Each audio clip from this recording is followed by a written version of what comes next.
Assalamualaikum, ketemu lagi bareng gua Cacung dan ini adalah jam tangan Curen. Gua nggak tahu sih ya cara baca brandnya ini gimana. Apakah ini dibaca Karen atau Kuren? Jadi mending gua baca dalam ejaan aslinya aja, Curen. Ya, ini adalah jam tangan Curen dengan nomor referensi 8314. Dan di paket pembeliannya sama kayak Skemei. Jadi boxnya tuh dijual terpisah.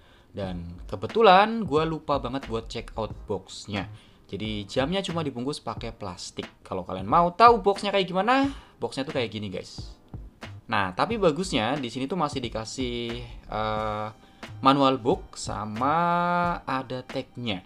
Dan untuk link pembeliannya udah gue siapin di deskripsi, termasuk link pembelian box orinya. Kalian tinggal klik linknya aja.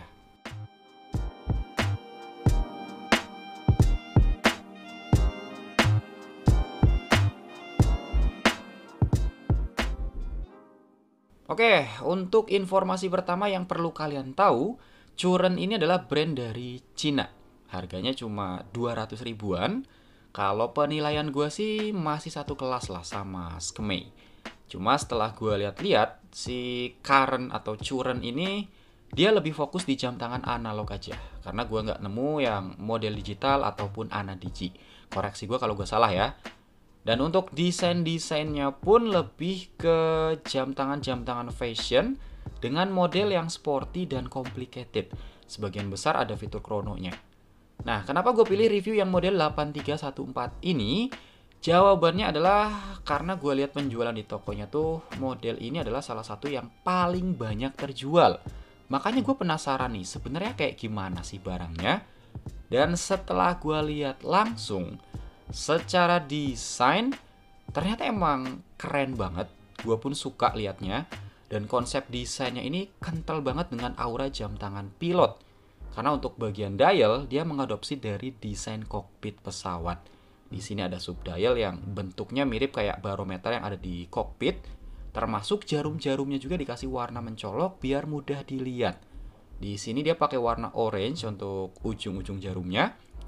Dan jujur gue selalu suka sih kalau ada aksen warna orange di jam tangan yang desainnya sporty. Dibanding warna merah, gue lebih senang lihat jam tangan yang ada orange-orange-nya gini. Karena lebih apa ya? Lebih eye-catching aja lah untuk jam tangan sporty. Indeks menitnya juga ini dikasih warna orange, cakep banget. Dan kalau kalian perhatiin, untuk indeks angka di jam tangan ini tuh semua pakai font dengan gaya militer.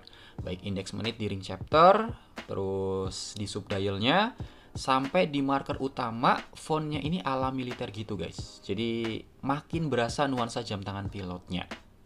Dan dial jam tangan ini tuh bener-bener rame ya. Selain ada 3 subdial, di sini ada juga 4 skrup. Yang gue yakin sih ini cuma tempelan aja, bukan skrup beneran. Tapi perannya cukup bagus lah untuk menambah kesan kekar di jam tangannya. Kemudian di bagian bawah ada fitur tanggal yang dibikin rapih banget. Pinggirannya ini udah dikasih frame dan gue suka. Dan memang kualitas detail dari jam tangan ini tuh benar-benar bagus. Bahkan untuk harganya yang cuma 200 ribuan, detailnya ini udah yang termasuk bagus banget. Printing-printingnya rapih, terus tintanya tebel, huruf-hurufnya sampai kelihatan timbul nih ya. Untuk jarum-jarum penunjuknya juga rapih banget. Kalian bisa lihat cuttingnya halus, jadi jarum jam dan menit yang bentuknya skeleton ini jadi makin enak dilihat. Dan kalian perlu tahu juga, untuk marker-marker utamanya ternyata ini bukan printing guys, tapi dia adalah cutting. Jadi si dialnya ini dia double layer atau dua lapis.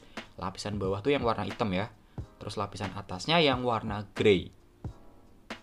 Gak cuma sampai di situ, kompleksitas dialnya ini masih ditambah lagi dengan finishing brush vertikal yang efeknya bikin tampilan dial dari jam tangan ini terlihat sangat-sangat dinamis.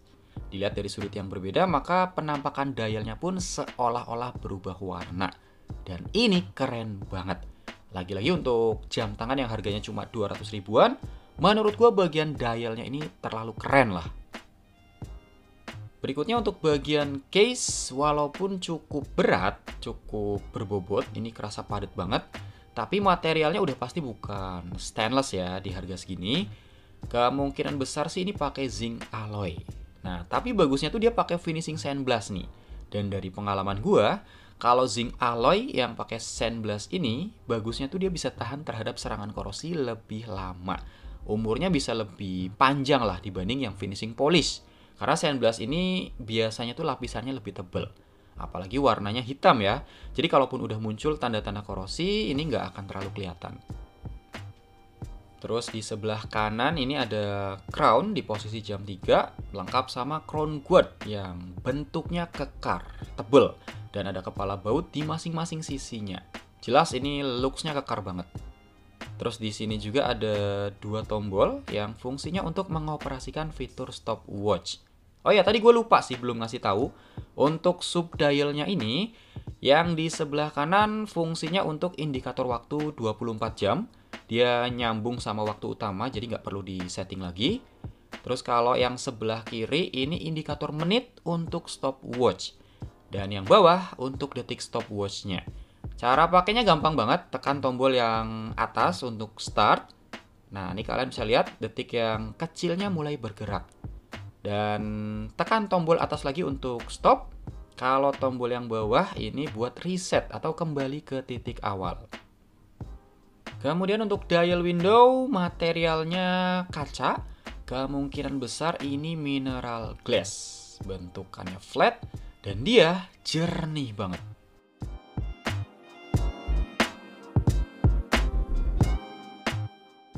Berikutnya bagian strap juga nggak kalah keren, materialnya dari kulit sintetis, bagian atas warnanya coklat, dan bawahnya berwarna hitam.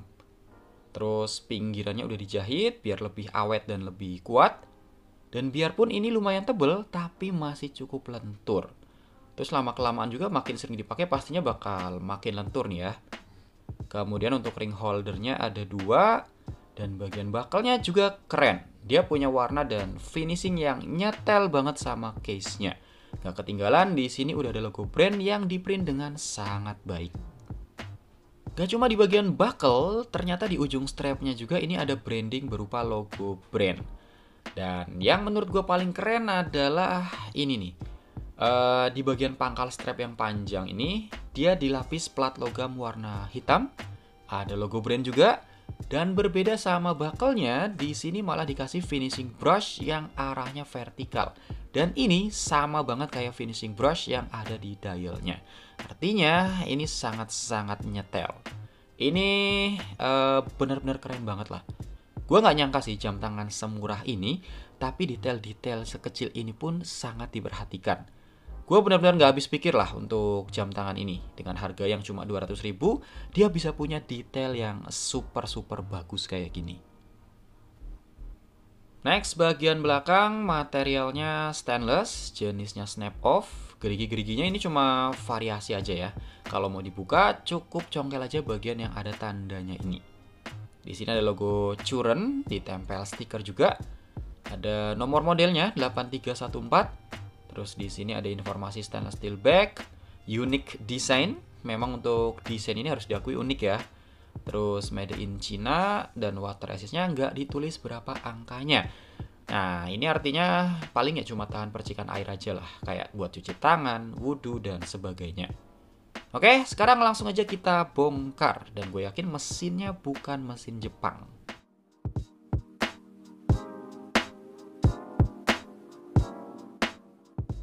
Nah, kan mesinnya ini seri LD53 dari Langexin. Ini bukan mesin terbaik sih, tapi untuk jam tangan yang harganya cuma 200.000, ini termasuk mesin yang bagus. Karena apa?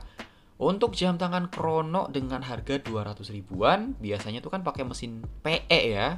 Nah, dibanding sama mesin PE, Langexin ini kalau pengalaman gue sih, dia sedikit lebih bagus. Dan kalian bisa cek juga di marketplace, mesin Langexin ini harganya lebih tinggi dibanding mesin PE. Itu bisa jadi salah satu indikasi juga kalau mesin ini lebih bagus. Nah, kalau untuk baterai sih jelas udah bagus nih. Serinya SR920SW dari Maxell Japan dengan perkiraan masa pakai 2 tahun. Berikutnya untuk ukuran, diameter tanpa crown ada di 48 mm. Kalau sama crown jadi 52 mm. Terus ketebalannya 12 mm, lebar lug atau strapnya 24 mm, dan panjang lug-to-lugnya 55 mm. Ya, benar banget. Jam tangan ini tergolong punya ukuran yang jumbo. Buat kalian yang lingkar tangannya di bawah 17 cm, mending jangan coba-coba ya. Apalagi yang di bawah 16 cm kayak gua ini. Selain diameter jamnya kegedean, untuk strapnya juga nggak cocok buat tangan kecil. Untuk lubang nomor satunya aja di gua masih longgar banget nih. Jadi emang jam tangan ini tuh khusus buat pergelangan tangan yang gede juga. Minimal untuk lingkar tangan 17 cm, jam tangan ini udah oke lah.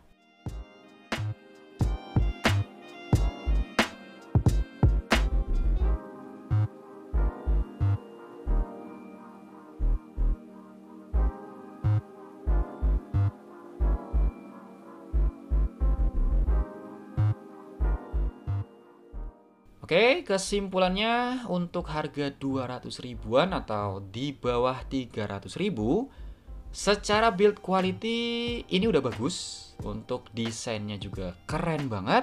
Kualitas detailnya super bagus, fitur-fiturnya cukup banyak. Selain penunjuk waktu, di sini ada tanggal, stopwatch, terus udah water resist juga. Untuk mesinnya juga ini udah bagus ya.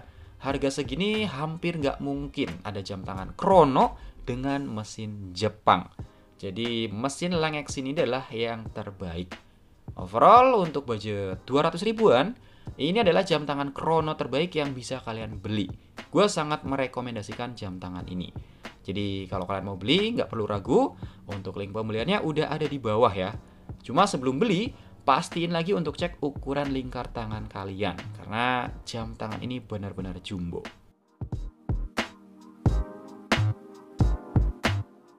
Oke guys, itu tadi review dari Curren 8314 ini. Semoga videonya bisa ngasih informasi yang bermanfaat. Makasih banget buat yang masih nonton sampai menit ini. Silahkan like kalau suka dan dislike aja kalau nggak suka. Sampai ketemu di video berikutnya. Assalamualaikum.